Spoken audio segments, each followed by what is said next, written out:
ఇంకా మనం 84 క్వశ్చన్ చూసినట్లయితే find out the appropriate positive degree for the following sentence from the among the 4 options. Positive degree ఏది దానికి identify చేయమంటుండు. 7 habits of highly effective peoples is the best I have ever read. చూడండి, is the best అంటే ఇది superlative డిగ్రీకి సంబంధించింది. Positive degree అనేటువంటిది ఉండాలి మనకు. బెస్ట్కు మనందరికీ తెలుసు కామన్గా గుడ్, బెటర్, బెస్ట్. ఇక్కడ చూడండి గుడ్ ఇచ్చిండు, కరెక్టే అండి. ఇక్కడ బెటర్ ఇచ్చిండు, ఇది కంపారిటివ్ కాబట్టి ఇది కాదు, మనకు పాజిటివ్ డిగ్రీ అనేటువంటిది ఐడెంటిఫై చేయమన్నాడు. తర్వాత ఇక్కడ గుడ్ ఇచ్చిండు, కరెక్టే అండి. ఇక్కడ బెటర్ ఇచ్చిండు, ఇది కరెక్ట్ కాదండి. అంటే రెండోది నాలుగోది వెళ్ళిపోయింది. తర్వాత నో అదర్ బుక్ అనేటువంటిది ఇచ్చిండు. తర్వాత ఇక్కడ చూడండి వెరీ ఫ్యూ బుక్స్ అనేటువంటిది ఇచ్చిండు. ఇక్కడ చూడండి కామన్గా మనము వన్ ఆఫ్ ద అనేటువంటిది దాంతో సూపర్లేటివ్ డిగ్రీ అనేటువంటిది స్టార్ట్ అయితే మనకు వెరీ ఫ్యూ బుక్స్ అనేటువంటిది రాయడం అనేటువంటిది జరుగుతుంది. కానీ అలా మనకు అడగలేదు కాబట్టి మనకు ఆన్సర్ ఏమవుతుందండి, ఫస్ట్ వన్ అనేటువంటిది ఆన్సర్ అయితే అవుతుంది మనకు. ఎందుకంటే సూపర్లేటివ్ డిగ్రీలో వన్ ఆఫ్ ద అనేటువంటిది సెంటెన్స్ స్టార్ట్ అయితే మనకు పాజిటివ్ డిగ్రీలో వెరీ ఫ్యూ బుక్స్ అనేటువంటిది స్టార్ట్ అవుతుంది. కాబట్టి ఇక్కడ ఇయ్యలేదు కాబట్టి ఆన్సర్ 84 ఏమవుతుందండి అంటే ఫస్ట్ వన్ ఆన్సర్ అవుతుంది. ఎందుకు అవుతుందో మనకు తెలవాలి. ఇక్కడ గుడ్ ఉంది, ఇక్కడ గుడ్ ఉంది.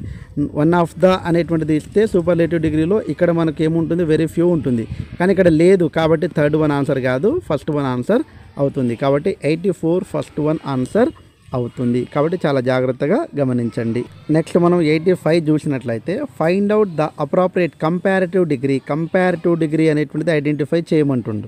ఇక్కడ చూడండి మనము some other boys in the team are at least as tall as Vineet. ఇది పాజిటివ్ డిగ్రీ అండి. మనకు కంపారిటివ్ డిగ్రీ కావాలంటుండు. కంపారిటివ్ డిగ్రీలో ఏమేమి ఉంటుందో మనందరికీ తెలుసు.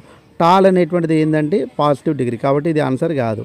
టాలర్ అనేటువంటిది కంపారిటివ్ డిగ్రీ, అదేవిధంగా టాలర్ అనేటువంటిది కంపారిటివ్ డిగ్రీ. ఇక్కడ టాలెస్ట్ అనేటువంటిది ఇచ్చింది కాబట్టి ఇక్కడ ఇది ఫోర్త్ వన్ కాదు, అంటే ఫస్ట్ వన్ ఫోర్త్ వన్ కాదు. ఇంకా సెకండ్ వన్ థర్డ్ వన్లో మనకు ఆన్సర్ ఉంటుందండి. ఇక్కడ చూడండి అట్లీస్ట్ అంటే అర్థం ఏంటంటే నాట్ అని అర్థం అండి. అంటే ఇక్కడ చూడండి వినీత్ ఈజ్ నాట్ టాలర్ అనేటువంటిది ఇచ్చిండు కాబట్టి నాట్ టాలర్ అన్నాడు కాబట్టి ఇది కూడా ఆన్సర్ కాదండి. కాబట్టి ఆన్సర్ ఏమవుతుందండి 85 ఆన్సర్ అవుతుంది. కాబట్టి 1కి 2 సార్లు చాలా జాగ్రత్తగా గమనిస్తే మనకైతే ఆన్సర్ అయితే ఈజీగా మనమైతే ఐడెంటిఫై చేయవచ్చు. కాబట్టి 1కి 2 సార్లు అయితే గమనించండి. 86 ఒకసారి చూసినట్టయితే find out the appropriate reported speech for the following sentence among the 4 options ఇచ్చారండి. ఆ 4 ఆప్షన్స్లో మనము రిపోర్టెడ్ స్పీచ్ అనేటువంటిది కరెక్ట్ ఉన్నటువంటిది ఐడెంటిఫై చేయాలి. Whatever I have told you is true said Shailaja to her son అనేటువంటిది ఇచ్చాడండి. ఇక్కడ సబ్జెక్టు హ్యావ్ ప్లస్ V3 అనేటువంటిది ఇచ్చాడు. అంటే ఇక్కడ స్ట్రక్చర్ ఏముందండి, ప్రజెంట్ పర్ఫెక్ట్ టెన్స్ అనేటువంటిది ఇచ్చాడు. మనం ఏం చేయాలి, పాస్ట్ పర్ఫెక్ట్ టెన్స్గా చేంజ్ చేయాలి రిపోర్టెడ్ స్పీచ్ కాబట్టి. సబ్జెక్టు హ్యాడ్ ప్లస్ V3 ఉండాలి. ఇక్కడ చూడండి సబ్జెక్టు హ్యాడ్ V3 ఉందండి. సబ్జెక్టు టెల్స్ అనేటువంటి సింపుల్ ప్రజెంట్ టెన్స్ కాబట్టి ఆన్సర్ కాదండి. సబ్జెక్టు ప్లస్ టెల్లింగ్ అనేటువంటిది ఉంది, ఇది కూడా కాదండి.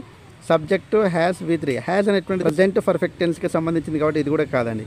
కాబట్టి ఆన్సర్ ఏంటండి 86 ఫస్ట్ వన్ ఆన్సర్ అవుతుంది. కాబట్టి ఈ రకంగా మనము 1కి 2 సార్లు ఆలోచిస్తే ఈజీగా అయితే ఆన్సర్స్ అయితే చేయవచ్చండి. ఈ రకంగా మన ఎక్స్ప్లెనేషన్ మీకు నచ్చినట్లయితే తప్పకుండా ఒక్కసారి అయితే మీరు లైక్ ఇవ్వండి, వీరైతే సబ్స్క్రైబ్ చేసుకుంటారని.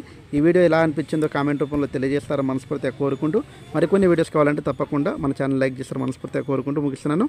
జై Hind, thanks for watching, all the best.